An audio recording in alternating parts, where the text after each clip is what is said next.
Phil Hufelt here with Snow Riders International with the COP21 Snow Report.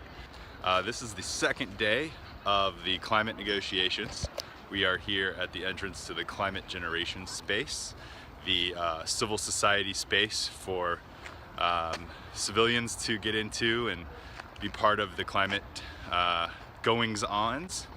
And just finished a big long day of travel through Iceland, starting in Denver to get here, and now in Bourget, just outside of Paris.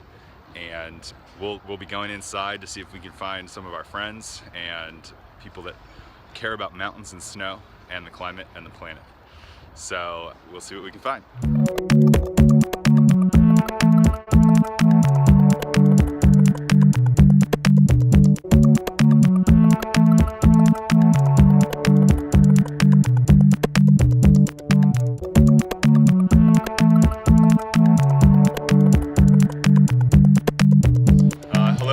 This is Phil Hufelt with Ken Berlin, CEO of the Climate Reality Project.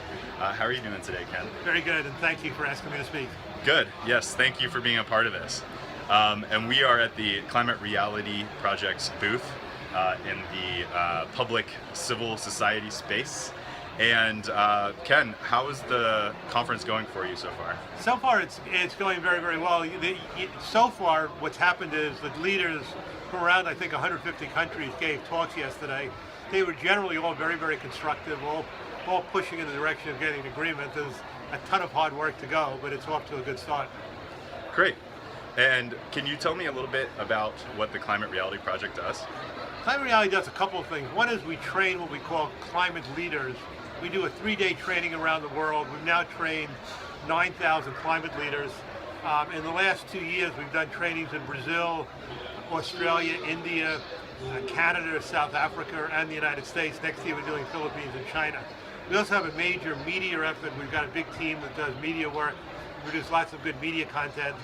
And then, of course, we take our media and our climate leaders and implement all kinds of programs, supporting the negotiations, supporting the Clean Power Plan in the United States. So we have all these tools that we then use to try and push forward the agenda on climate change, particularly the Paris agenda, and then an agenda in the United States of trying to get people to become climate activists and climate voters, so that actually politicians see that people are demanding action, and that's what we're trying to do.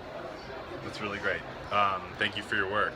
And as many of you may know, Snow Riders International and Climate Reality Project's I Am Pro Snow campaign are working together to elevate the mountain and snow sports voice in Paris, to make sure that world leaders hear about the importance of snow and mountains in the fight against climate change.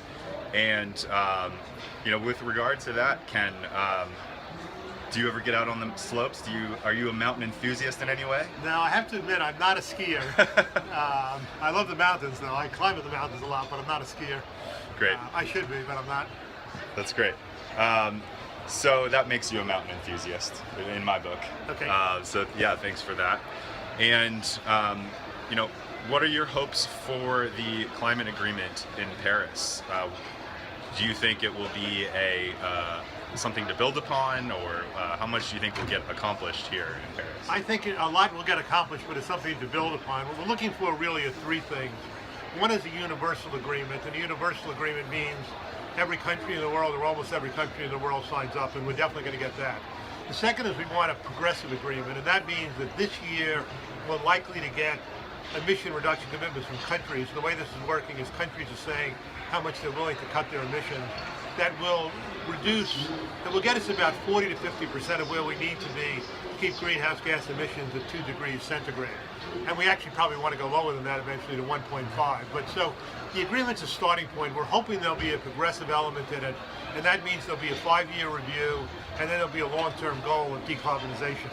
The 5-year review, we think, is particularly important because the economics of renewable energy are getting better every year. The ability to get strong commitments is increasing every year. And we think even in the first 5-year review period, we'll be able to tremendously strengthen the agreement and get us most of the way we need to be to keep things at 2 degrees centigrade. Great. Well, thank you so much. And if you had one thing to say to all of the snow and mountain enthusiasts at home on the best way to get involved and fight climate change, what would you say to them? Well, the best way to get involved is to just make sure you get involved. There are two ways to do it. One is you could get involved with an organization like the Climate Reality Project. We've got a major effort to do that. Our website is climaterealityproject.org, www. The other way, though, is to just let your representatives know that you care about this, that you're a climate voter, that you're a voter that demands action, that you demand they take action on climate change.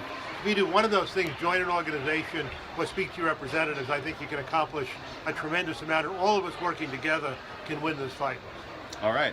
Well, thank you so much, Ken. Thank you very much.